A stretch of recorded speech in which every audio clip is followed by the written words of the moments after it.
এখানে tan theta minus 60 degree equal 1/√3 হলে sin theta equal কত?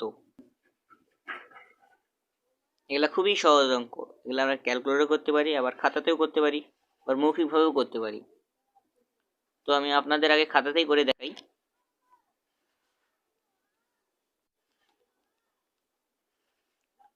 tan theta minus 60 degree equal 1/√3 equal কত?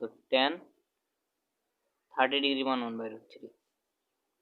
তো এই tan এইটা উঠে যাবে, তাহলে থিটা মাইনাস 60 ইকুয়াল 30, অর্থাৎ থিটা ইকুয়াল 30 প্লাস 60 ইকুয়াল 90। এখন বলছে সাইন থিটা ইকুয়াল কত? তাহলে সাইন 90 ডিগ্রি ইকুয়াল 1। আমরা জানি এটা। যদি আমরা না জানি থেকে তো ক্যালকুলেটর পদ্ধতি যেভাবে করবেন সেটা আমি দেখাচ্ছি।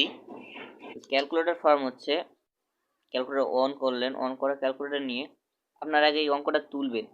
অঙ্কটা তোলার ক্ষেত্রে প্রথমে আছে কি ট্যান দিলাম, তারপর ব্র্যাকেট দিলাম থিটা মাইনাস 60, থিটার পরিবর্তে আমরা আলফা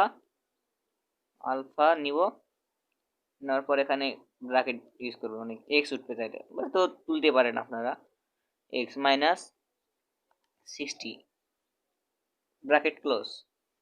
তারপর দেখেন ইকুয়াল 1/√3। তো অনেক ক্যালকুলেটর হয় না, তারপর আমি করি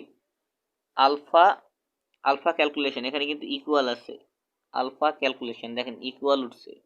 আমাদের এই ইকুয়াল দিলে কিন্তু হবে না, এখানে আলফা ক্যালকুলেশনের ইকুয়াল দিতে লাগবে।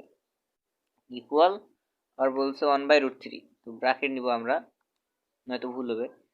1/√3, সব ক্ষেত্রে ব্র্যাকেট নেওয়া ভালো, ব্র্যাকেট ক্লোজ। এখন শিফট, এই যে শিফট ক্যালকুলেশন দুইবার চাপবো আমরা, শিফট ক্যালকুলেশন।